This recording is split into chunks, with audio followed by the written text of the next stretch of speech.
주기도문하겠습니다.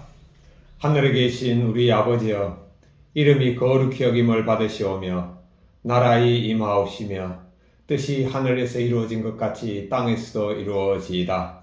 오늘 우리에게 일용할 양식을 주옵시고 우리가 우리에게 죄 지은 자를 사하여 준 것 같이 우리의 죄를 사하여 주옵시고 우리를 시험에 들게 하지 마옵시며 다만 악에서 구하옵소서.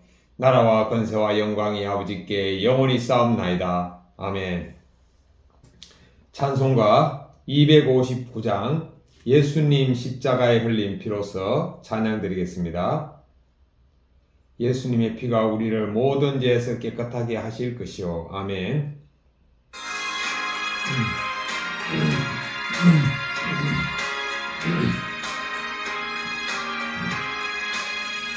예수님 십자가에 흘린 피로서 원서가 씻기어 있느냐. 더러운 죄 희게 하는 능력을 원서가 참으지 하느냐. 예수님 보혈로 원서가 씻기어 있느냐. 마음속에 여러가지 죄악이 깨끗이 씻기어 있는가. 주 예수님 밤낮으로 늘 함께 원서가 행동을 하느냐. 아무 때나 어디서나 그대는 십자가 붙들고 있는가. 예수님 보혈로 원서가 씻기어 있느냐. 마음속에 여러가지 죄악이 깨끗이 씻기어 있느냐. 주님 예수님 다시 올 때 원서가 영접할 예복이 있느냐. 원선 몸은 거룩한 곳 천국에 들어갈 준비가 됐느냐. 예수님 보혈로 원서가 씻기어 있느냐. 마음속에 여러가지 죄악이 깨끗이 씻기어 있느냐. 모든 죄에 더러워진 예복을 주님 앞에 지금 다 벗어서 샘물같이 솟아나는 보혈로 눈보다 더히게 씻으라. 예수님 보혈로 원서가 씻기어 있느냐. 마음속에 여러가지 죄악이 깨끗이 씻기어 있느냐. 아멘. 깨끗이 씻기어 있습니다. 왜요? 바로 저는 오늘 아침에도 예수님과 함께 십자가에 못 박혔음을 믿습니다. 예수님과 함께 십자가에 못 박혔음을 여깁니다. 내가 그리스도와 함께 십자가에 못 박혔나니 그런 적 이제는 제가 사는 것이 아니요 오직 제 안에 그리스도 예수님이 사십니다. 따라서 저는 예수님과 함께 십자가에 못 박혔기 때문에 제 모든 죄도 못 박혔습니다. 그래서 깨끗해졌습니다. 아멘. 오늘 하나님의 말씀 누가복음 17장 18장 두 장을 하겠습니다.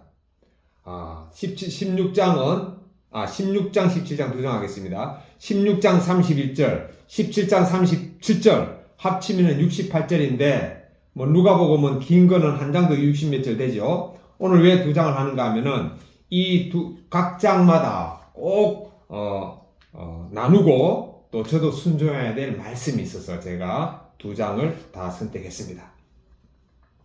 그러니까 제가 어릴 때 우리 어머니가 저는 경북 상주 함창에 살았고 우리 종주 할머니, 그러니까 우리 작은 할머니, 즉 우리 할아버지의 남동생의 아내죠. 예, 우리 종조 할머니가 한 50리길 떨어진 농암에 살았어요. 농암에 살았는데 그때 어머니가 심부름을 시키더라고요. 그래 이제 어머니는 저에게 왕복 차비를 주셨죠. 버스 가고 올 차비를 왕복 차비를 주셨는데 제가 이제 4인 가정의 장남이다 보니까 제 밑에 있는 동생이 저보다 나이가 한 2살 정도 어렸는데 자꾸 형 가는데 같이 가고 싶다는 거예요. 그래서 지금까지는 우리 어머니 심부름으로 농암에 가면 항상 할머니가 올직 차비를 또 주셨어요. 그러니까 남는 돈은 제가 용돈하고 이랬는데 근데 동생이 가자니까 그 할머니가 차비 줄 거를 내가 믿으니까 동생을 데리러 갔습니다. 그래 갈 때 두 사람이 타고 갔으니까 다 썼죠? 근데 딱 가니까 종조 할머니 혼자 사셨는데 문이 딱 잠겨 있었습니다. 아 진짜 황당하더라고요. 그러면 잠겨 있는데 계속 뭐 있는다고 어떻게 할 수도 없고 기다린다고 뭐 온다는 보장도 없고 해서 좀 기다리다가 50리길을 동생하고 걸어왔습니다. 아 진짜 몇 시간을 걸었는데 한 4시간 5시간 걸은 것 같아요. 한 50리길을 걸어왔는데 그때 한번 50리길을 걷고 난 다음 그 다음부터는 50리보다 적은 길은요 이거는 뭐 부담 없습니다.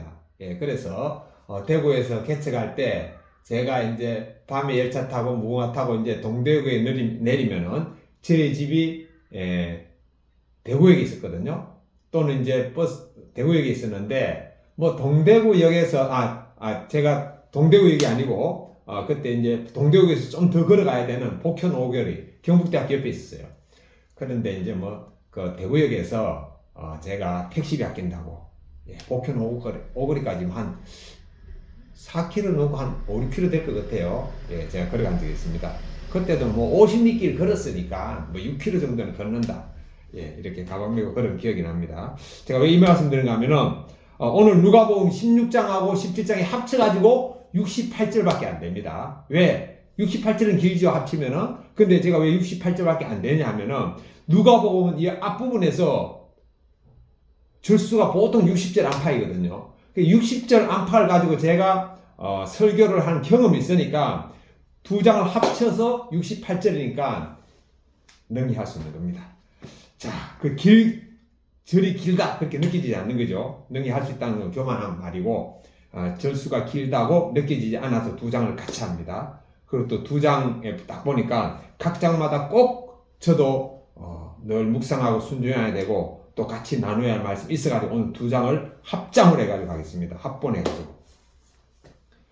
자, 일단은 16장 다 같이 읽겠습니다. 또한 제자들에게 이르시되 어떤 부자에게 청지기가 있는데 그가 주인의 소유를 낭비한다는 말이 그 주인에게 들린지라. 주인이 그를 불러 이르되 내가 너에게 대하여 들은 이 말이 어찌 됨이냐. 너가 보던 일을 세마라. 청지기 직무를 계속하지 못하리라 하니 청지기가 속으로 이르되 주인이 내 직분을 빼앗으니 내가 무엇을 할까. 땅을 파자니 힘이 없고 빌어먹자니 부끄럽구나. 내가 할 일을 알았도다. 이렇게 하면 직분을 빼앗은 후에 사람들이 나를 자기 집으로 영접하리라 하고 주인에게 빚진 자를 일일이 불러다가 먼저 온 자에게 이르되 너가 내 주인에게 얼마를 빚졌느냐. 말하기를 기름 100마리이니다. 이르되 여기 너의 정서를 가지고 빨리 앉아 50이라 쓰라 하고 또 다른 이에게 이르되 너는 얼마나 빚졌느냐. 이르되 미리 100석이니이다. 이르되 여기 너의 정서를 가지고 80이라 쓰라 하였는지라. 주인이 옳지 않는 청지기가 이를 지혜 있게 하였으므로 칭찬하였으니 이 세대의 아들들이 자기 시대에 있어서는 빛의 아들들보다 더 지혜로움이니라.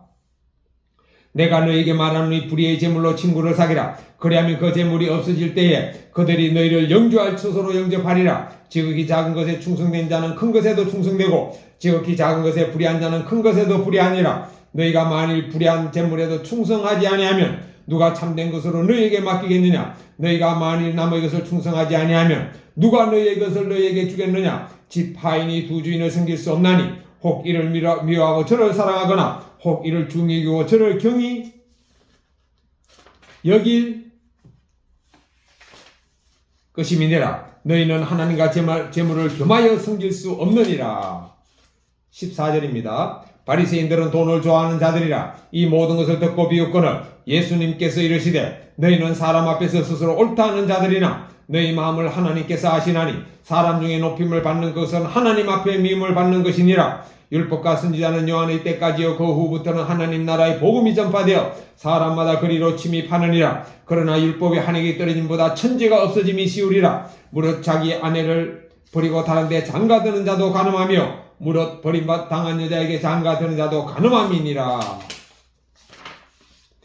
19절입니다. 한 부자가 있어 자색옷과 고운 베옷을 입고 날마다 호화롭게 즐기더라. 그런데 나사로라 이름하는 한 거지가 헌데투성이로 그의 대문 앞에 버려진 채 그 부자의 상에서 떨어지는 것으로 배불리려 하며 심지어 개들이 와서 그 헌데를 핥더라. 이에 그 거지가 죽어 천사들에게 받들려 아브라함의 품에 들어가고 부자도 죽어 장사되며 그가 음부에서 고통 중에 눈을 들어 멀리 아브라함과 그의 품에 있는 나사로를 보고 불러 이르되 아버지 아브라함이여 나를 긍휼히 여기사 나사로를 보내어 그 손가락 끝에 물을 찍어 내 혀를 서늘하게 하소서. 내가 이 불꽃 가운데서 괴로워하나이다. 아브라함이 이르되 예 너는 살았을 때 좋은 것을 받았고 나사로는 고난을 받았으니 이것을 기억하라. 이제 그는 여기서 위로를 받고 너는 괴로움을 받느니라. 그뿐 아니라 너희와 우리 사이에 큰 구렁텅이가 놓여 있어 여기서 너희에게 건너가고자 하되 갈 수 없고 거기서 우리에게 건너올 수도 없게 하였느니라. 이르되 그러면 아버지여 구하노니 나사로를 내 아버지의 집에 보내소서. 내 형제 5이 있으니 그들에게 정언하게 하여 그들로 이 고통받는 곳에 오지 않게 하소서. 아브라함이 이르되 그들에게 모세와 선지자들이 있으니 그들에게 들을지니라. 이르되 그렇지 아니하니이다. 아버지 아브라함이여 만일 죽은 자에게서 그들에게 가는 자가 있으면 회개하리다. 이르되 모세와 선지자들에게 듣지 아니하면 비록 죽은 자 가운데서 살아나는 자가 있을지라도 권함을 받지 아니하리라 하였다 하시니라. 17장 1절입니다. 예수님께서 제자들에게 이르시되 실족하게 하는 것이 없을 수는 없으나 그렇게 하게 하는 자에게는 화로다. 그가 이 작은 자 중에 하나를 실족하게 할진대 차라리 연자 맷돌이 거목에 매어 바다에 던져지는 것이 나으리라. 너희는 스스로 조심하라. 만일 너희 형제가 죄를 범하거든 경고하고 회개하거든 용서하라. 만일 하루에 7번이라도 너에게 죄를 짓고 7번 내게 돌아와 내가 회개하노라 하거든 너는 용서하라 하시더라. 사도들이 주님께 여짜오되 우리에게 믿음을 다하소서 하니 주님께서 이르시되 너희에게 저자시 안 할 만한 믿음이 있었더라면 이 뽕나무들의 뿌리가 뽑혀 바다에 심기어라 하였을 것이요 그것이 너희에게 순종하였으리라. 너희 중 누구에게 밭을 갈거나 양을 치거나 하는 종이 있어 밭에서 돌아오면 그들어 곧 와 앉아서 먹으라 말할 자가 있느냐. 도리어 그들어 내 먹을 것을 준비하고 띠를 띠고 내가 먹고 마시는 동안에 수종 들고 너는 그 후에 먹고 마시라 하지 않겠느냐. 명한 대로 하였다가 종에게 감사하겠느냐. 이와 같이 너희도 명령 받은 것을 다 행한 후에 이르길 우리는 무익한 종이라 우리가 하여야 할 것을 한 것뿐이라 할지니라. 11절입니다. 예수님께서 예루살렘으로 가실 때에 사마리아와 갈릴리 사이로 지나가시다가 한 마을에 들어가시니 나병한 자 10명이 예수님을 만나 멀리 서서 소리 높여 이르되 예수님 선생님이여 우리를 불쌍히 여기소서 하거늘 보시고 이르시되 가서 제사장들에게 너희 몸을 보이라 하셨더니 그들이 가다가 깨끗함을 받은지라. 그 중에 한 사람이 자기가 나은 것을 보고 큰 소리로 하나님께 영광을 돌리며 돌아와 예수님의 발 아래 엎드려 감사하니 그는 사마리아 사람이라. 예수님께서 대답하여 이르시되 10사람이 다 깨끗함을 받지 아니하였느냐. 그 아합은 어디 있느냐. 이 이방인 위에는 하나님께 영광을 돌리러 돌아온 자가 없느냐 하시고 그에게 이르시되 일어나 가라 너의 믿음이 너를 구원하였느니라 하시더라.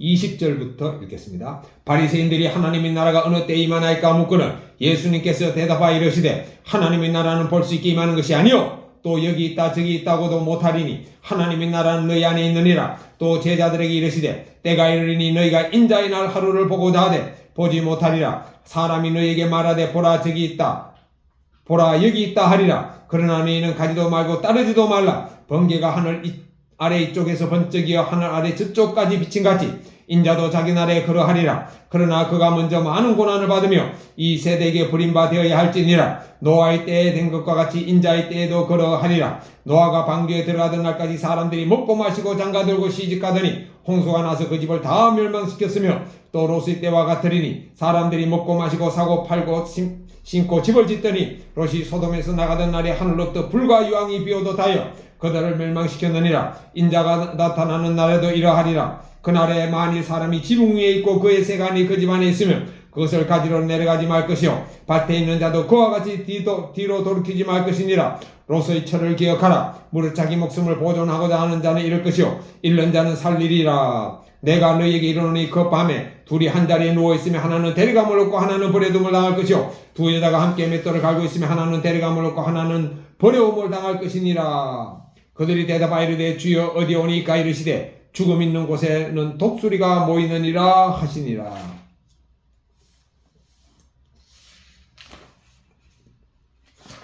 예, 벌써 17장 끝났습니다. 예, 이렇게 해서 16장 1절부터 13절 보겠습니다. 1절부터 먼저 3절 보겠습니다. 또한 제자들에게 이르시되 어떤 부자에게 청지기가 있는데 그가 주인의 소유를 낭비한다는 말이 그 주인에게 들린지라. 주인이 그를 불러 이르되 내가 너에게 대하여 들은 이 말이 어찌 됨이냐. 너가 보던 일을 세마라. 청지기 직무를 계속하지 못하리라 하니 청지기가 속으로 이르되 주인이 내 직분을 빼앗으니 내가 무엇을 할까. 땅을 파자니 힘이 없고 비를 먹자니 부끄럽구나. 지금 부자에게 청지기가 있었습니다. 청지기는 뭐냐? 그 부자의 모든 재산을 감독하는 총책임자가 청지기죠. 그런데 이 사람이 불의한 것을 보고 주인이 해고시켰어요. 그러니까 청지기가 어떻게 생각하냐 하면 내가 참 땅을 파서 노동일을 하자니 내가 힘이 없고 내가 거지처럼 얻어먹자니 부끄럽구나 하면서 자기의 앞날에 대해서 준비하는 것이 오늘 말씀에 나옵니다. 4절부터 8절 보겠습니다. 내가 할 일을 알았도다. 이렇게 하면 직분을 빼앗긴 후에 사람들이 나를 자기 집으로 영접하리라 하고 주인에게 빚진 자를 일일이 불러다가 먼저 온 자에게 이르되 너가 내 주인에게 얼마나 빚졌느냐. 말하되 기름 100마리이다. 이르되 여기 내 증서를 가지고 빨리 50이라 쓰라 하고 다른 이에게 이르되 너는 얼마나 빚졌느냐. 이르되 밀 100석입니다. 여기에 내 증서를 가지고 80이라 쓰라 하였는지라. 주인이 이 옳지 않은 청지기가 이를 지혜 있게 하였으므로 칭찬하였으니 이 세대의 아들들이 자기 시대에 있어서는 빛의 아들들보다 더 지혜로움이니라. 이 청지기가 자기가 힘이 없고 이러니까 이제 자기 앞날 살 길을 갖다가 미리 준비하는 것입니다. 이 주인이 왜 이 청지기도 사실 불의한 청지기거든요. 왜냐 지금 주인의 재산을 갖다가 강탈하면서까지 자기 미래를 준비하잖아요. 근데 이 주인은 자신의 재산이 줄여진 것에 대해서 주인은 거기에 대해서 분노하지 않고 오히려 청지기가 앞날을 준비하는 것에 대해서 이 주인을 칭찬했습니다.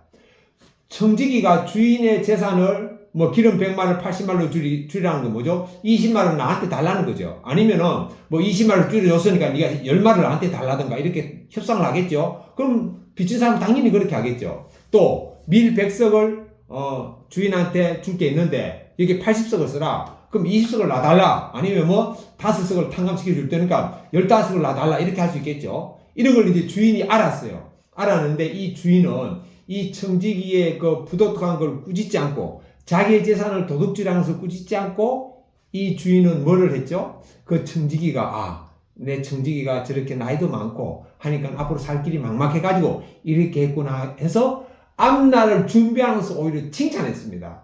여기서 뭘 알 수 있는가 하면 두 가지 알 수 있습니다. 첫 번째, 이 청지기는 주인의 청지기로 있을 동안 비록 불의한 일을 해서 쫓겨났지만 있을 동안에 그래도 충성스럽게 일했다는 걸 우리가 알 수가 있습니다. 왜냐? 지금 주인이 그 청지기의 장래를 보고 긍휼히 여기는 마음이 있잖아요. 사람이 언제 긍휼히 여기는 마음이 있습니까? 나한테 뭐가 덕을 준 사람에 대해서 긍휼히 여기는 마음이 있습니다. 나한테 덕을 준 아무게 없으면은요, 그 사람 생각도 안 납니다. 시간이 지나면. 예. 그래서 저도 초등학교 때 제가 생각나는 분은 딱 한 선생님이 있습니다. 이름도 안 정했습니다. 성은 우씨입니다. 우희대 선생님. 예. 그분은요, 왜 제가 참 그분을 잊지 못하는가 하면은 그분이 아마 그때 교육대학을 졸업하고 바로 이제 교사로 부임한 것 같아요. 그러니까 뭔가 진짜 이렇게 학생들 가르치는 그것도 왕성했을 거고, 그 다음 또 한 가지는 아마 그 당시에 경제적으로 좀 그분이 조금 돈이 필요했던 것 같아요. 지금 느낌으로. 뭐라고 하는가 하면은 너희들 중에 아침에 새벽에 일찍 일어나가지고 우리 집에 와서 공부할 사람은 오라는 거예요. 그러나 한 달에 얼마를 갖고 와라? 그때 돈으로 500원이니까 저니까 가져오라는 그런 것 같아요. 예. 원래 학교 선생님이 초등학교 선생님이 학생에게 돈 받고 가르치는 건 지금도 불법이죠. 그 당시에도 뭐 불법이었겠죠. 근데 뭐 어쨌든 그 시절은 언젠가 하면 1960년대 후반이었습니다. 그래가지고 저는 이제 공부 잘하고 싶은 마음이 있으니까 우리 어머니를 쫄라가지고 새벽에 그때 5시에 일어나서 가는 거 할 때 봤어요. 그래서 그분한테 몇 개월 배웠는지 모릅니다. 근데 그분한테 딱 배우고 난 다음부터 저는 그때 제가 공부 성적이 올라갔다는 걸 제가 느끼지 못했어요. 느끼지 못하고 제가 초등학교 5학년, 6학년 그분이 제 담임을 했거든요. 2년 동안. 그러고 난 다음에 중학교 1학년을 딱 입학했는데 시골에 60명 6개 반 360명이 있는데 딱 입학하고 보니까 제가 1학년 1반에 배정됐습니다. 그러니까 우리의 선배들도 우수반이 없었고 우리의 후배들도 우수반을 안 만들었어요. 우리만 학교에서 10원주로 만들었던 것 같아요. 보니까 주위에 좀 애들이 그때 소문이 1학년 1반은 우수반이더라 이런 소문이 돌았습니다. 그 나중에 알고 보니까 360명 중에 1등부터 60등을 딱 뽑아가지고 우수반을 만든 거예요. 그래서 내가 공부를 별로 잘한 기억이 없고 초등학교 때 한 번도 우등상을 못 받았는데 내가 왜 우수반에 들었지? 하고 어쨌든 그 시절을 지났습니다. 그래가지고 제가 이제 대학까지 다 졸업하고 제가 이제 제 초등학교, 중학교 때 성적표를 좀 보고 싶어가지고 요즘요 초등학교, 중학교, 고등학교 성적표 떼는 법 간단합니다. 가장 가까운 초등학교 가가지고요 내가 어느 초등학교 졸업했습니다 하고 딱 말씀드리면은 1시간에 2시간 있다 그 연락이 옵니다. 예, 지금 팩스로 초중고 생활기록부가 도착했습니다 하면 가서 그거 받으면 돼요. 그래서 딱 보니까 1, 2, 3, 4, 4학년 때까지 제 성적표가요 전부 다 미양, 수우, 미양가, 미양이에요. 그런데 놀랍게도 초등학교 5학년부터는 전부 다 우로 막 도배를 했더라고요. 수는 몇 개 안 되고 전부 다 우예요. 그러니까 미는 거의 없었습니다. 그래서 이 선생님 밑에서 내가 공부해가지고 이렇게 성적이 올랐고 그것이 중학교까지 연결됐구나 라고 그때서야 제가 나이가 30 넘어서 이걸 깨달았다니까요. 30이 뭡니까? 그때 한 50대에서 봤는데. 예. 자, 그래서 저는 그 선생님이 비록 제게 돈을 뭐 500원 뭐 이렇게 1000원인가 받아서 저를 가르쳤지만 어쨌든 그 선생님은요 제가 초등학교 시절을 확 그냥 저를 성적으로 뒤집어 놓은 분입니다. 우이대 선생님 감사드립니다. 또 중학교 때 선생님은 별로 생각나는 분이 없어요. 또 한 분 선생님이 생각나시네. 야, 최정호 선생님인데 그분도 제가 기억을 하네요. 그분은 중학교 3학년인데 우리가 수업이 다 끝났는데 너들 고등학교 가면은 중학교 때 그 영어 실력, 영어 기본 실력이 고등학교까지 다 연결된다 그러면서 그때 뭐를 했는가 하면은요. 중학교 때 그 기본 문법에 대해서 막 처음부터 끝까지 쫙 가르쳤는데 저는 그때만 해도 뭐 그렇게 막 공부해야 되겠다 이런 열망이 없어가지고 그냥 저렇게 가르치는구나 했는데 지금 오늘 이 순간에 딱 생각하니까 진짜 그분은 훌륭한 선생님이었습니다. 왜냐? 정규과정 말고 별도로 중학교 영어 기본에 대해서 전 과정을 칠판에 막 써가면서 열강했는 기억이 납니다. 와, 이분에 대해서 제가 감사한 적이 없는데 지금 감사가 되네요. 최정호 영어 선생님 감사드립니다. 예. 그러니까 선생님들이요 자기 할 것만 딱 가르치는 분에 대해서는 감사한 마음이 없어요. 그분도 뭐 월급 받고 그냥 가르치는 거예요. 예. 그러니까 뭐 스승의 은혜 하늘 같아도 그거 뭐 별로 와닿지 않습니다. 그런데 자기 할 것 이상을 가르쳐야지 이게 기억에 남더라고요. 저 같은 경우에는 고등학교 선생님 기억나는 분이 없습니다. 대학교 선생님 기억나는 분이 이분도 딱 한 분 있네요. 이분도 김희석 교수님인데 서울대 경영학과 졸업하고 정권회사에 있다가 이제 오신 분인데 이분이 그때 나이가 젊었어요. 막 30대. 그런데 이분은 제가 어디에서 감동받았는가 하면은 사실 뭐 재무분석 가르치는 건데 저는 수학식 바탕이 약해가지고 저는 잘 못 알아들었어요. 왜냐 재무분석 수학적인 기초가 들어가야 되거든요. 근데 이분이 막 칠판에 가르치는데요. 분필로 쓰면서 막 열강을 하시는데 지울 때도 그냥 일이 안 지워요. 팍 학원 강사처럼 팍 지우고 막 또 막 열강을 하고 그러니까 뭐 분필이 부러지는 거예요. 와, 여러분 이렇게 열정을 가지고 하면은요 잘 가르치든 못 가르치든 기억에 남습니다. 그분 재무분석 가르치면서 좀 정권 투자하는 것 좀 가르쳐 줬으면은, 돈 좀 벌었을 텐데. 그런 건 안 가르쳐 주고. 물론 가르쳐 줬겠죠. 재무분석이 다 주가 분석 이런 게 주가 수익 비율 다 들어가니까. 그런데 그때는 그걸 중요하게 안 여겼을 뿐이죠. 김희숙 교수님 생각나네요. 초등학교 때 한 분, 중학교 때 한 분, 고등학교 때는 없고, 대학교 때 한 분. 그리고 대학원 가서는 제가 딱 한 분 기억납니다. 아니, 대학원이 아니고, 거기, 신학대학원 갔을 때. 제가 대구대학교 경리학과 졸업하고, 대한생에 입사해가지고, 그때 이제 종암동에서 이제 영업소장하고 있었는데, 그때 종암동에 바로 고려대학교가 있잖아요. 그래서 학벌 컴플렉스 때문에, 열등감 때문에 제가 고대 경영대학 석사과정으로 들어갔습니다. 그런데 그게 딱 한 분 기억나네요. 그분이 누군가 하면은 마케팅, 미국에서 박사학위 받고 이제 마케팅 가르치는 교수님이었는데, 그분이 뭐라고 하는가 하면은 자기는 성룡차를 다른 교수님보다 좋은 걸 타고 다니는데요. 그때 그분이 로얄 프린스를 타고 다녔거든요. 지금 어느 급인가 하면은 뭐 제네시스급 중에서 아주 상위층에 있는 급이죠.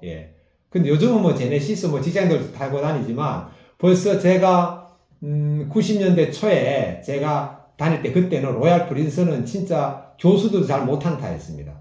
그러니까 이분이 그 차를 타는데 그 이유가 뭐냐면은 자기는 차값이 비싼 거에 대해서 보험료를 더 낸다는 마음으로 탄다는 거예요. 왜? 자기 생명이 귀하니까. 왜냐? 비싼 차는 그만큼 튼튼하다. 튼튼한 차는 사고가 나도 다칠 확률이 적다. 그게 저기 딱 지금 남아있네요. 다른 마케팅 배운 거는 기억나는 거 없습니다. 그리고 신학대학원 다닐 때 딱 한 분 교수님 생각납니다. 그분은 제가 노원청 목회에 대해서 한 강좌를 들었는데, 전라북도 웅포에 있는 박재영 목사님. 그분은요, 우리 수업 듣는 전 학생이 한 30-40명 됐나? 그런데 한 번은 자기 교인들이, 농촌교회 담임하시는데, 자기 교인들이 뷔페식으로 밥하고 반찬을 해가지고, 봉고차에 싣고 와가지고, 우리 30-40명을 전부 다 그 장신대, 거기 축구장 옆에 있는 잔디밭 교정에서 거기서 다 밥을 먹였습니다. 그리고 또 한 번은 그 밑에 오륜 뷔페 가가지고 뷔페 다 사주죠. 2번이나 사주셨네요. 그 목사님 생각나시네요. 제가 이제 늘 기억하고 있는데 아직 한 번도 제가 대접을 못 해드렸는데 제가 기억하고 있습니다. 기억하고 있다는 건 뭐죠? 대접해 드린다는 거죠. 이렇게 우리는 나에게 정말 평균 이상을 하신 분은 우리가 기억을 합니다.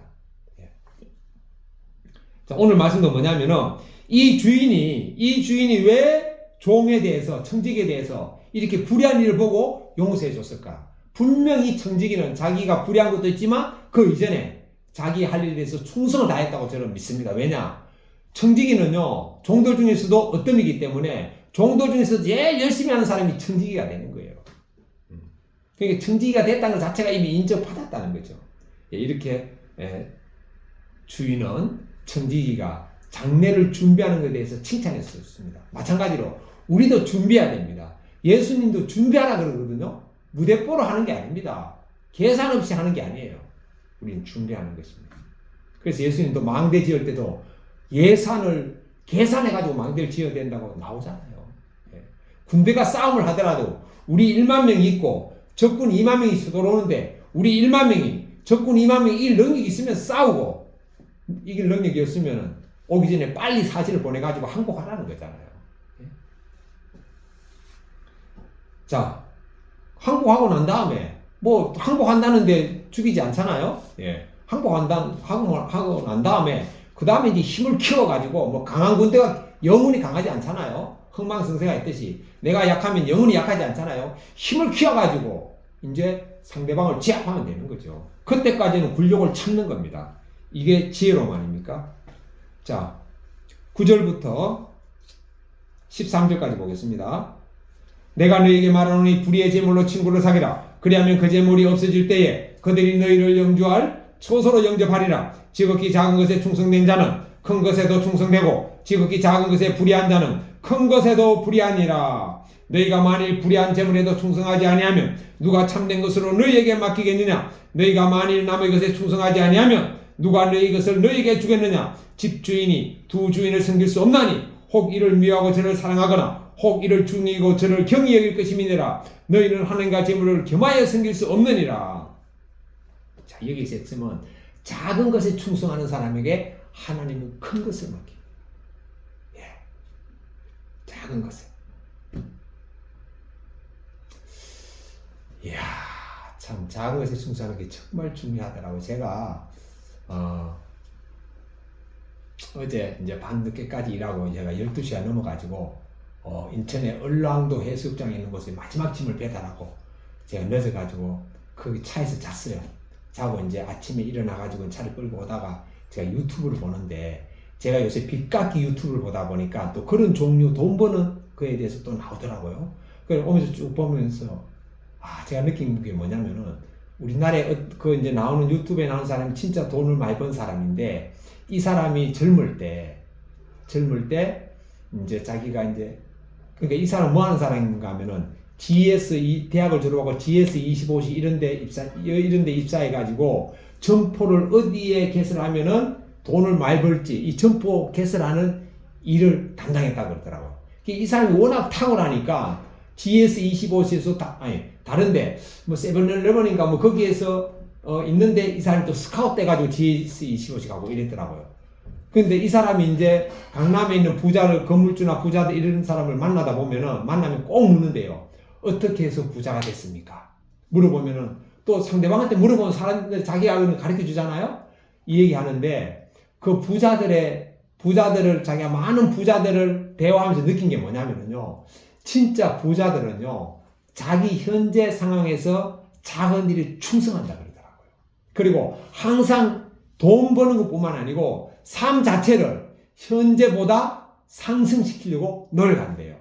그 하다못해 집에 음식을 딱 차리더라도 어떻게 하면 더 맛있게 보일까? 꼭 비싼 그릇 사지 않더라도 일회용을 사용하더라도 어떻게 하면 더 깔끔하게 맛있게 보일까? 이렇게 음식을 차린답니다. 집도 깨끗하게 하고 그리고 긍정적이고 부정적인 사람이 없더랍니다. 그러니까 돈은 누가 창조했죠? 다 하나님의 권세 아래 있지 않습니까?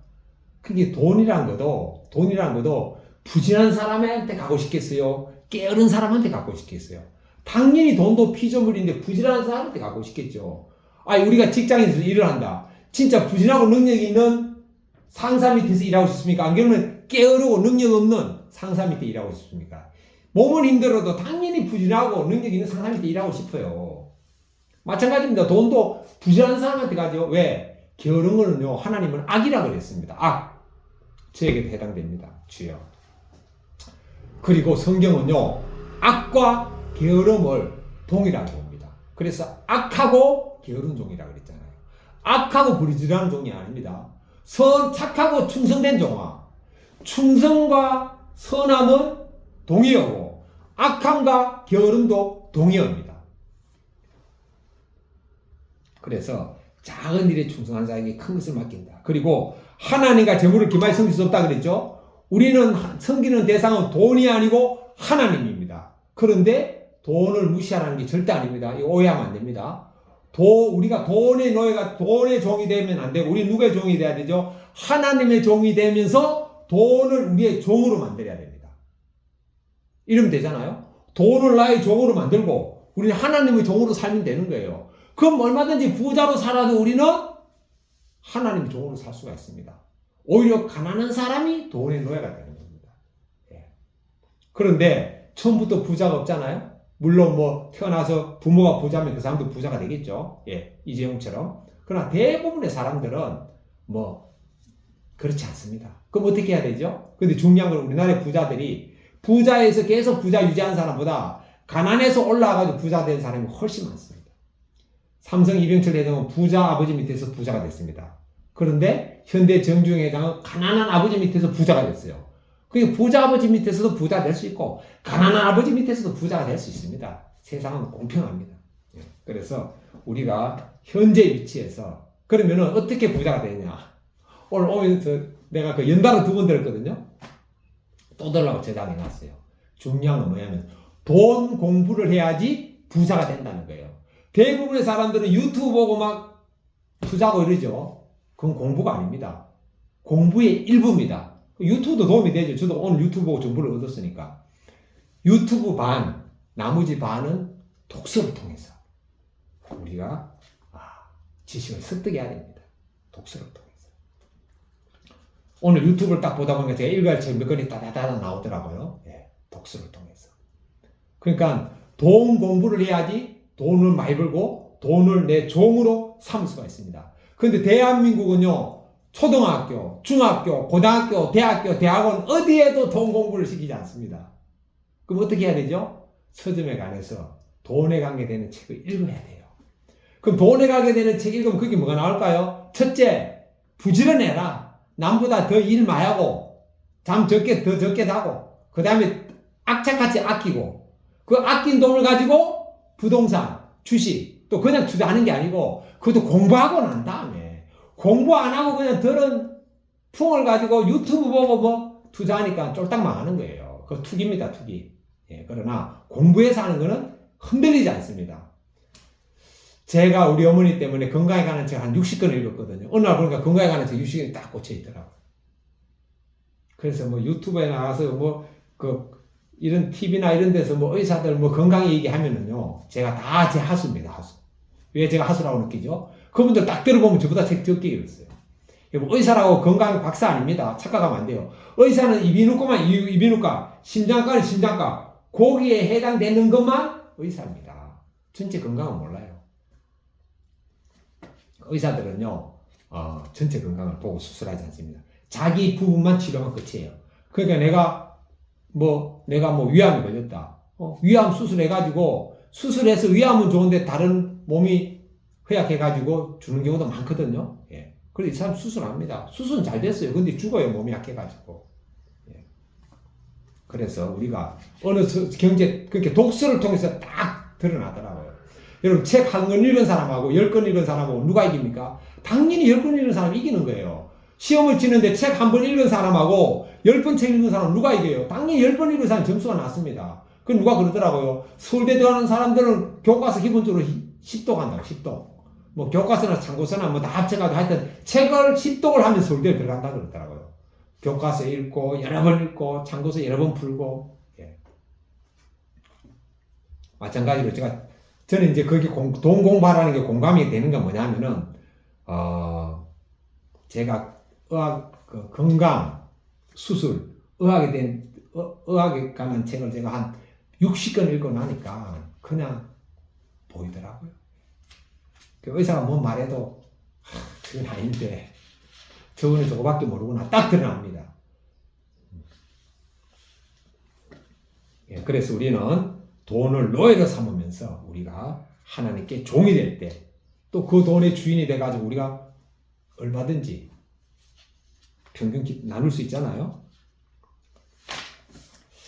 자, 그 다음 14절부터 15절 보겠습니다. 바리새인들은 돈을 좋아하는 자들이라 이 모든 것을 듣고 비웃거늘 예수님께서 이르시되 너희는 사람 앞에서 스스로 옳다는 자들이나 너희 마음을 하나님께서 아시나니 사람 중에 높임을 받는 그것은 하나님 앞에 미움을 받는 것이니라. 바리새인들은 돈을 좋아하는 자들이라 이 모든 것을 듣고 비웃는다 그랬죠. 사실 돈 싫어하는 사람이 없습니다. 우린 돈을 좋아해야 됩니다.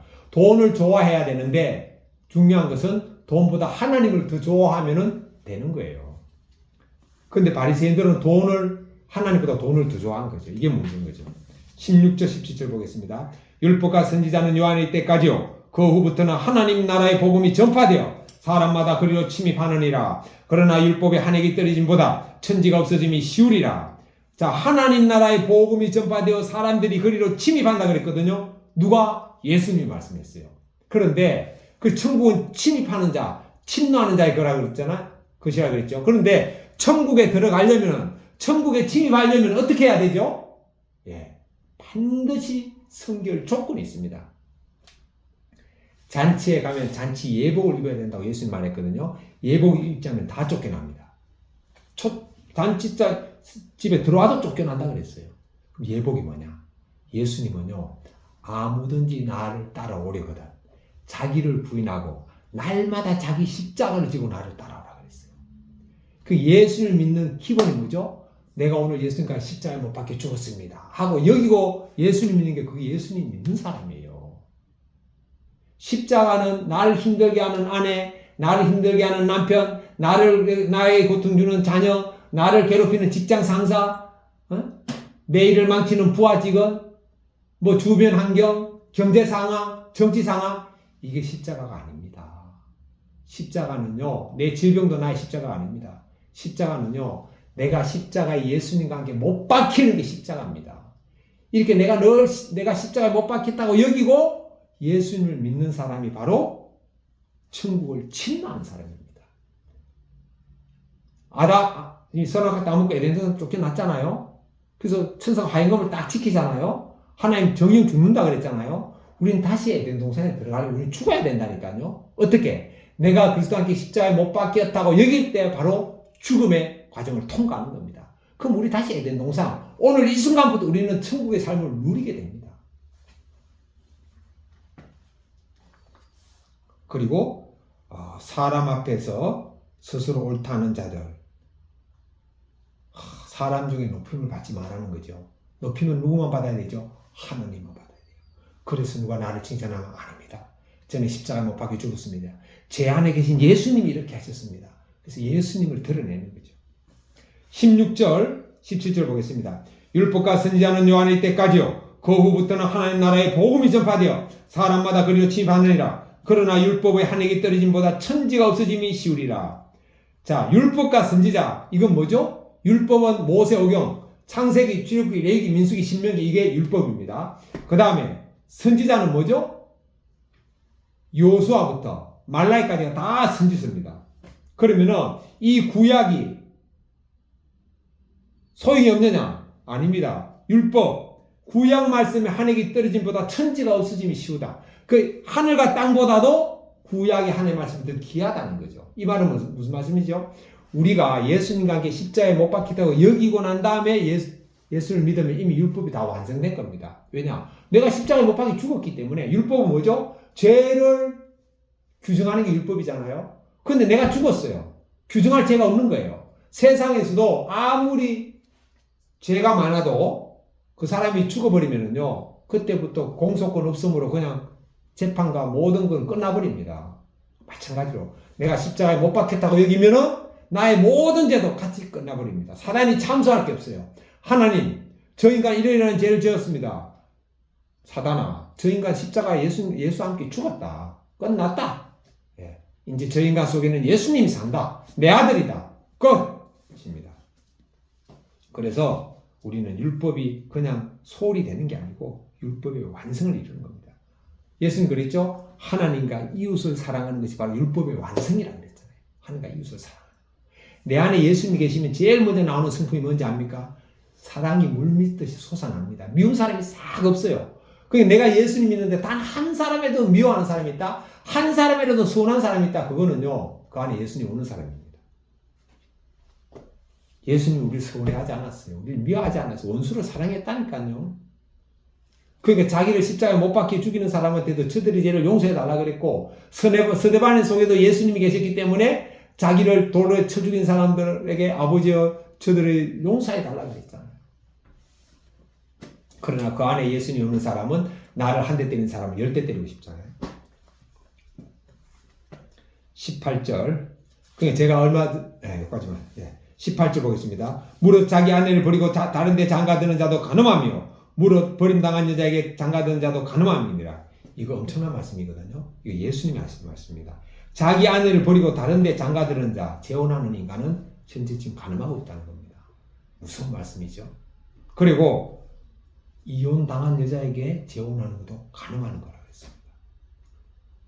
그런데 오늘날 이 말씀이 교회에서 설교되지 않습니다. 왜? 이혼해서 사는 사람이 너무 많으니까.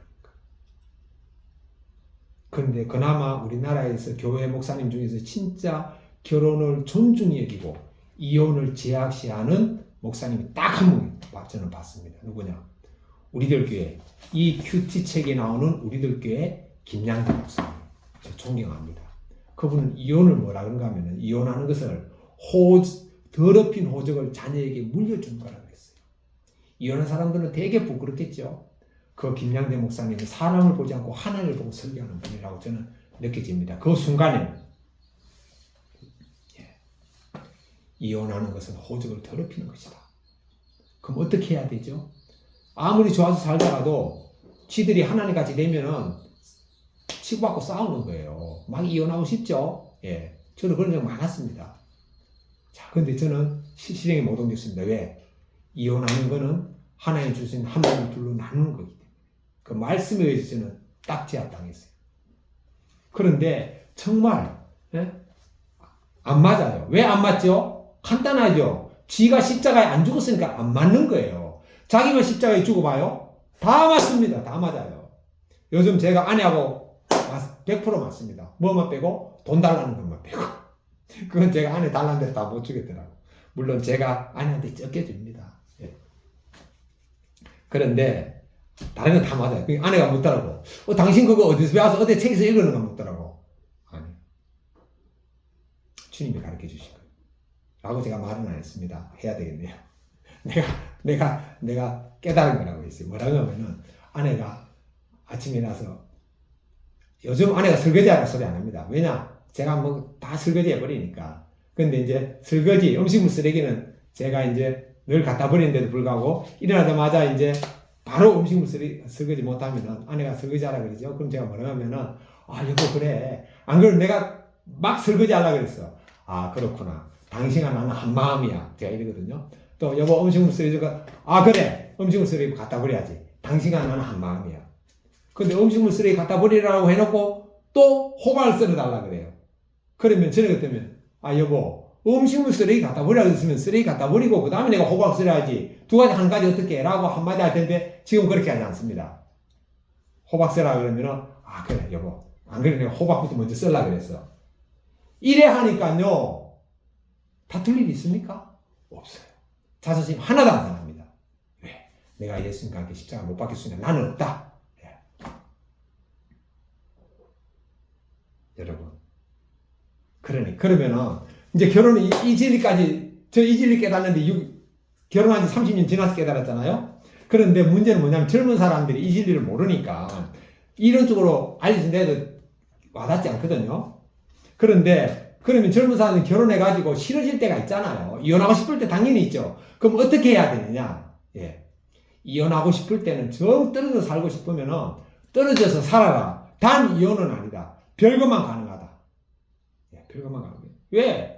뭐 도저히 못 살겠다는데 죽겠다는데 그럼 어떻게 해야 돼요? 떨어져서 살아야지. 단 이혼은 안 되고 별거도 안 되고 외도도 안 되고 불륜도 안 된다. 다 죄니까. 그러면 나는 무조건 이혼 떨어져서 살 수는 있어도 내 사전에 이혼은 없다. 그럼 뭐 죽을 일은 없잖아요. 자살할 일은 없죠. 그러나 여러분 혼자 살아보세요. 혼자 살다 보면은 불편한 거 많습니다. 그럼 이제 제정신 들어와요. 그때 다시 합하면 되잖아요. 그러면 이 말씀에 얼마든지 우리가 순종할 수 있습니다. 이혼 안 하고 살 수 있어요. 간단하죠? 좋아서 결혼합니다. 오케이. 싫어질 수 있습니다. 오케이. 그러면 따로 떨어져 살아라. 떨어져 살아라. 그럼 애가 있다. 어떻게 하냐? 애가 있는데 그 누가 키울 거냐? 간단합니다. 떨어져 살기를 주장하는 사람이 데리고 키우면 됩니다. 남편이 떨어져 살기를 원하면 남편이 키우는 거예요. 아내가 떨어져 살기를 원하면 아내가 키우는 거예요. 단지 생활비를 이런 건 당연히 다 줘야죠. 그러나 생활비를 아무리 있고 하더라도 떨어져 살면은 아이들도 아빠 보고 싶다 그러잖아요. 그리고 떨어져 살다 보면 또 시간이 지나면서 또 상처도 많이 아물어집니다. 그리고 또 내가 결혼할 때는 다 그 인간이 좋아서 결혼했잖아요. 그런 감정이 또 올라와요. 그러니까 우리 기독교인에게 사전에 이혼은 없습니다. 죽어도 못 살겠으면은 떨어지는 것까지는 오케이. 그러다가 제정신 돌아오면 다시 합하는 거죠.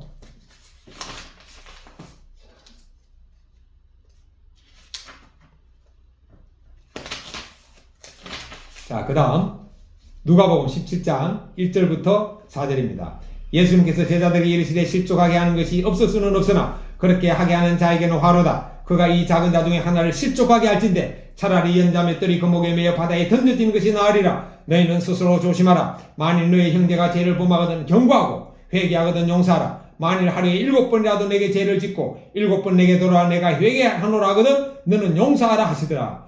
여러분 하루에 7번을 죄짓고 나한테 잘못하고 와가지고 용서해 주세요 하면은 용서하랍니다. 우리 할 수 있어요, 없어요? 우리가요, 사람이 할 수 없습니다. 그러나 내가, 아니, 저 인간 지금 장난하냐? 왜 똑같은 짓을 반복하고 나한테 와서 용서해달라 그러지? 예. 그러나 우리는 7번이 아니라 1,000번, 700번, 7,000번, 7만번, 우리 수도 없이 예수님께 용서받잖아요. 예. 예수님께 용서받는 거 생각하면 이건 아무것도 아니라니까요. 다른 사람이 나한테 빚진 거는 100데나리요. 예? 100데나리는 100이 품삯 해봤자 이러면 요새 15만원 해봤자 150만원, 1,500만원입니다. 그러나 내가 하나님께 용서받은 죄값을 따지면요, 구조예요, 구조. 1,500만원을 얻기 위해서 구조를 버립니까? 그 정신 나간 인간이죠. 다 용서됩니다. 저는 용서됩니다. 그래서 저는 하나도 미운 사람, 원수가 없습니다. 그래서 저도 살다 보면 이제 좀 서운할 때 있죠. 그런데 저는 서운할 때 어떻게 해결하는가 하면요, 아무리 저에게 서운한 인간이라도 10가지 중에 한 6, 7가지는 저에게 잘했어요. 한 서너 가지 저를 서운하게 했어요. 그러면 여러분, 서너 가지가 커요? 6, 7가지가 커요? 당연히 6, 7가지가 크죠. 그래서 저는 서운하게 하는 생각 안 하고 저에게 좋게 한 것만 제가 기억하기 때문에 저는 모든 인간관계가 저는 좋습니다. 5절, 6절 보겠습니다. 사도들이 주님께 여짜오되 우리에게 믿음을 다하소서 하니 주님께서 이르시되 너희에게 그다시 하늘 만한 믿음이 있었더라면 이 뽕나무대로 뿌리가 뽑혀 바다에 심겨라였을 것이요 그것이 너희에게 순종하였으리라. 믿음으로 하면 뽕나무까지 뽑혀가지고 다른 데 심어진다는 거죠. 예. 단지 이 믿음을 안 가지고 있으니까 안 되는 겁니다. 그만큼 믿음이 중요합니다. 7절부터 10절 너희 중 누구에게 밭을 갈거나 양을 치거나 하는 종이 있어 밭에서 돌아오면 그대로 곧 와 앉아서 먹으라 말할 자가 있느냐? 도리어 그대로 내 먹을 것을 준비하고 띠를 띠고 내가 먹고 마시는 동안에 수종 들고 너는 그 후에 먹고 마시라 하지 않겠느냐? 명한 대로 하였다고 종에게 감사하겠느냐? 이와 같이 너희도 명령받은 것을 다 행한 후에 이르기를 우리는 무익한 종이라 우리가 하여야 할 일을 한 것뿐이라 할지니라. 예, 그렇습니다. 우리는요 무익한 종입니다. 우리는 진짜 하나님께 유익한 게 하나도 없어요. 왜냐? 선악과 먹고 우리는 막 유전자 구석구석에 그냥 하나님같이 돼버려가지고 교만하고 썩어가지고 이거는 도저히 단 한 군데라도 우리는 하나님께 드릴 것이 없습니다. 완전히 무익한 종인데 우리는 그 무익한 것을 십자가에 못 박고 하나님께서는 새로운 몸을 주셨습니다. 그런 점 누구든지 그리스도 예수님 안에 있으면 뭐죠? 그리스도 예수님과 함께 십자가에 못 박혀 있으면 새로운 사람들이라. 이전 것은 지나갔으니 보라 새 그릇이 되었다. 그러니까 아무리 귀신 들려 용한 점장이나 무당도요 예수님 믿지 않는 사람은 점칠 수 있어요. 그러나 예수님 믿는 사람은 절대 점 못 칩니다. 두 가지요. 첫째, 예수님 믿는 사람 속에 성령님 계시기 때문에 귀신들이 딱 제압당합니다. 두 번째, 예수님 믿는 사람은 이미 새로운 피조물이기 때문에 안 통합니다. 자, 우리는 주님 앞에 무익합니다. 무익. 오직 예수님이 제게 새로운 피조물이 되도록 해줬기 때문에 이제 우리는 유익한 일 할 수 있는 거죠. 17장 11절부터 14절입니다. 예수님께서 예루살렘으로 가실 때 사마리아와 갈릴리 사이로 지나가시다가 한 마을에 들어가시니 나병 환자 10명이 예수님을 만나 멀리 서서 소리를 높여 이르되 예수님 선생님이여 우리를 불쌍히 여기소서 하거늘 보시고 이르시되 가서 제사장들에게 너희 몸을 보이라 하셨더니 그들이 가다가 깨끗함을 받은지라. 나병 환자, 문둥병자 아닙니까? 이때뿐만 아니고 우리나라도 문둥병자들은 소록도에 따로 섬에 그냥 때려놓고 살게 했습니다. 예? 완전히 사회에 격리된 왕따당한 버림받은 분들이죠. 그런데 그래서 예수님 만나가지고 예수님이 우리를 불쌍히 여기소서 하니까 예수님이 그 목소리 듣고 그 사람들의 마음을 알잖아요. 깨끗함을 받아라. 예수님이 깨끗하지라 소리도 안 했어요. 그냥 제사장에 너희 몸을 보이라 그랬어요. 왜냐? 이 구약에는요, 이 나병 환자들은 병이 나은 여부를 제사장이 판단하거든요. 그 제사장이 의사이빨 다 있습니다. 제사장이 다 판단합니다. 그러니까 나은 사람만 가서 제사장한테 확인받아요. 그 예수님이 제사장한테 가라는 것은 이미 너희는 나았다는 거예요. 그 이 사람들이 순종하고 갔잖아요. 가다가 깨끗함을 받았네요. 아, 이거 중요하네요. 가다가 깨끗함을 받았다. 중요한 건 뭐냐면은 이 나병 환자들이 10명이 제사장한테 가라 이랬을 때 한 사람도 우리를 고쳐야 우리가 가지 이 말하지 않았습니다. 제사장한테 가라 예 하고 갔습니다. 그래서 우리는요 말씀 볼 때 그냥 예 하고 순종하고 끝나는 거죠. 우리도 그렇잖아요. 자녀가 언제 제일 사랑스럽습니까? 부모 말을 예 하고 순종할 때 제일 사랑스럽잖아요. 제가 그 한양대학교에서 전에 이제 전도할 때 큐티 훈련 가르치고 걔가 변하고 큐티하고 살아가는 모습 보면은 순종하는 모습 보면 그렇게 기쁠 수가 없더라고요. 그러니까 똑같이 더하죠. 우리가 말씀에 예 하고 순종하면 하나님이 얼마나 기뻐하시겠어요. 이 10명의 문둥병자 나병환자 그냥 하다가 그냥 깨끗함을 받았습니다. 15절 16절 보겠습니다. 그 중에 한 사람이 자기가 낳은 것을 보고 큰 소리로 하나님께 영광을 돌리며 돌아와 예수님 발 아래 엎드려 감사하니 그는 사마리아 사람이라. 그 10명 중에 하나님께 돌아와가지고 예수님께 돌아와서 하나님께 영광을 돌리며 예수님께 감사한 사람이 누구죠? 사마리아 사람 한 명. 나머지는 감사하지 않았어요. 그러니까 우리가 하루를 살아가면서 우리가 얼마나 감사합니까? 진짜 감사할 일 투성이잖아요. 왜? 내가 흙인데 사람이 됐다는 게 얼마나 감사합니까? 예? 또 내가 영원히 지옥 갈 인간인데 예수님의 그 보혈로 죽음으로 내게 새 생명을 준 게 얼마나 감사합니까? 또 우리 대한민국 전 세계에서 10등 안에 자산은 대한민국 20등 안에 자산은 대한민국 산 게 얼마나 감사합니까? 어떤 사람이 그러더라고요. 소득의 70% 한 사람은 결혼 안 한 사람은 소득의 70%를 저축하고 결혼한 부부는 소득의 50%를 저축해야 된다. 장래 경제적 자유를 위해서. 저 그 말 듣고 팍 깨달은 바가 있어가지고 제가 요즘 소득의 70% 이상 저축합니다.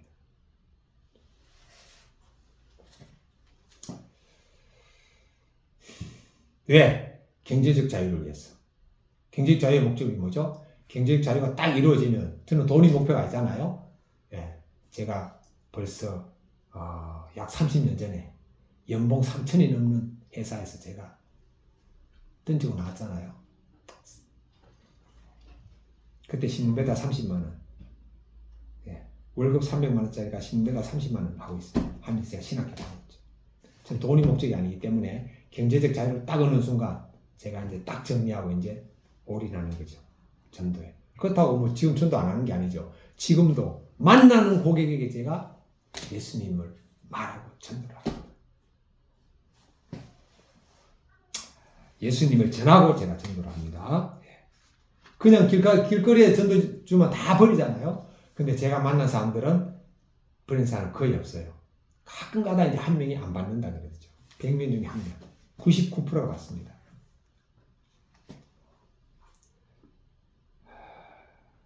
늘 감사한 거죠. 17절, 19절. 예수님께서 대답하여 이르시되 10사람이 다 깨끗함을 받지 아니하였느냐? 그 9은 어디 있느냐? 이 이방인 외에는 하나님께 영광을 돌리러 돌아온 자가 없느냐 하시고 그에게 이르시되 일어나 가라. 내 믿음이 너를 구원하였느니라 하시더라. 이 사람은요 나병 환자만 하는 게 아니고 예수님을 통해서 영원한 생명까지 얻은 거죠. 이 사람이 그 이후로 예수를 믿었을까요? 안 믿었을까요? 당연히 목숨 바쳐 믿었죠.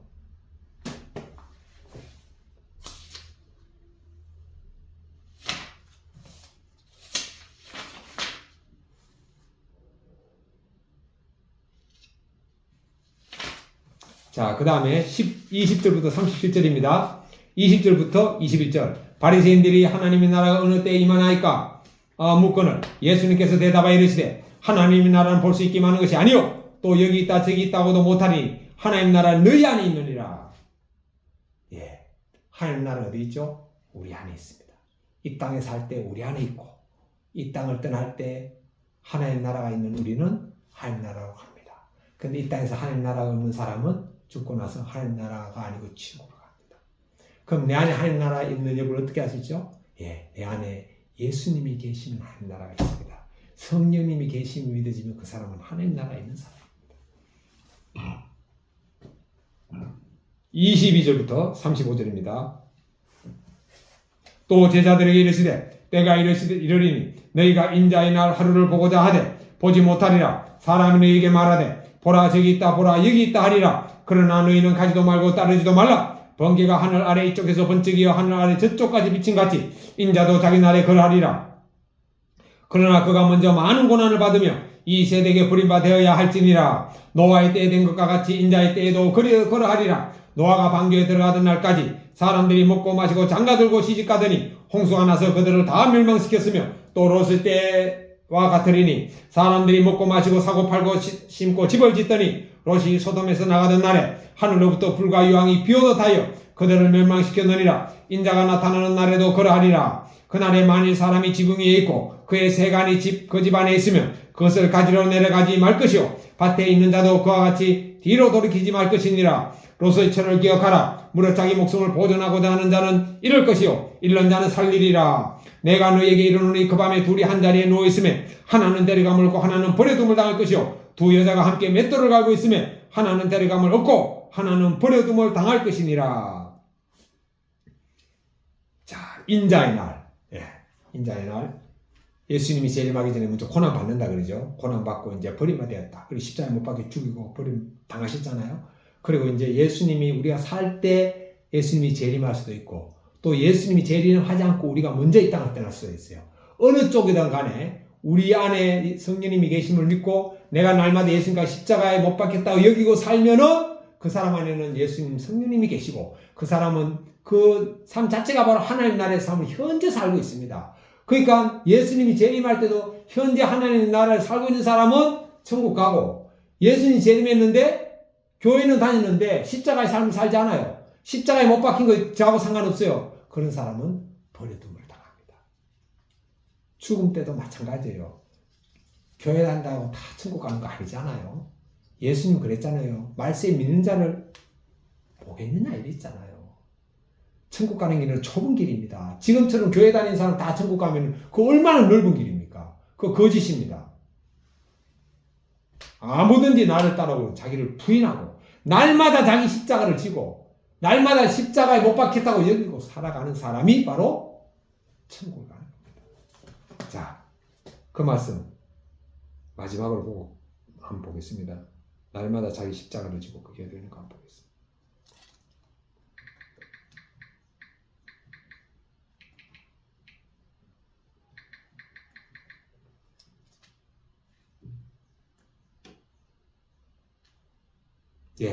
누가복음 9장 23절이네. 923. 623이 아니고 이제 기억나네. 옛날에 우리나라 그 6.29선언이구나. 6.29선언. 923. 923.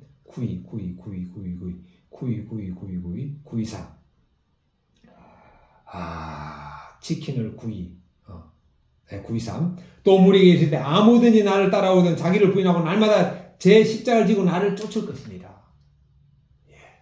바로 이겁니다. 그 자기 십자가, 즉 자기가 십자가에 못 박힐 그 십자가에 못 박혔다고 여기지 않고 예수님을 따라가는 사람은 아직까지 예수님을 구경만 하는 사람이지 따라온 사람이 아닙니다. 37절 그들이 대답하여 이르되 주여 어디 계십니까? 이르시되 죽음 있는 곳에는 독수리가 모이느니라. 여러분, 죽음 있는 곳에는 독수리들이 죽은 시체 파먹으려고 모이잖아요. 마찬가지로 예수님이 십자가에 죽음이 있는 곳, 죽음 있는 곳. 바로 우리도 예수님과 함께 십자가의 죽음으로 우리가 살면은 우리는 독수리가 하늘을 치고 올라가는 것 같이 우리는 천국으로 올라갑니다. 기도하겠습니다. 잠깐만요. 여기에서 제가 성도의 간증을 하나도 안 읽었다, 그죠? 자, 하나 읽어드리겠습니다.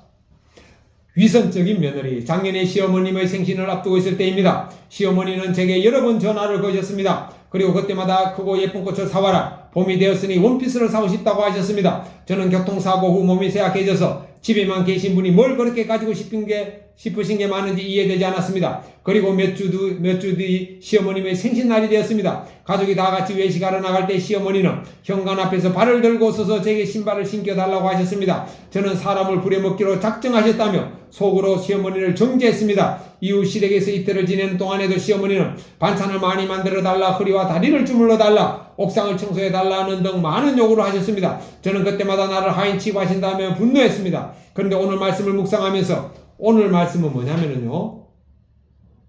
실족해 하는 자는 연자맷돌을 목에 메고 바다에 떠지는 것 같다. 뭐 그런 겁니다. 오늘 말씀을 묵상하면서 예수를 믿는 제가 시어머니를 실족하게 한 자라는 생각이 듭니다. 결혼 초기에는 시어머니에게 잘 보이고 싶어서 마음에도 없는 복종을 했습니다. 그러다 시어머니가 교통사고를 당해 몸이 약해지신 뒤로는 멀쩡한 아를 놔두고 왜 나에게 의지하시냐며 원망했습니다. 또한 정지하는 눈빛과 표정으로 시어머니를 마음속으로 살인하는 죄를 저질렀습니다. 좋은 며느리라는 과면을 쓰고 위장된 평화로 생신을 기념하려던 죄 거짓과 위선을 보게 해주신 주님께 감사드립니다. 남편과 한 가정을 이루고도 시댁 식구들에게 관심과 사랑을 주지 않고 나에게 득이 되는지 해가 되는지만 따지는 것을 회개합니다. 이제는 주님의 무익한 종으로 가정의 질서에 순종하며 진정한 구원의 통로로 쓰임받기를 소망합니다. 적용 1. 시어머니의 연락을 피하지 않고 그 공허한 마음을 온화한 말투로 체휼하겠습니다. 편찮으신 시어머니 때문에 공고한 남편의 마음을 공감하고 시어머니의 진료 일정 등을 기록하여 치료를 돕겠습니다. 기도하겠습니다. 거룩하신 하나님 아버지, 오늘도 누가복음 16장 17장의 말씀을 통해서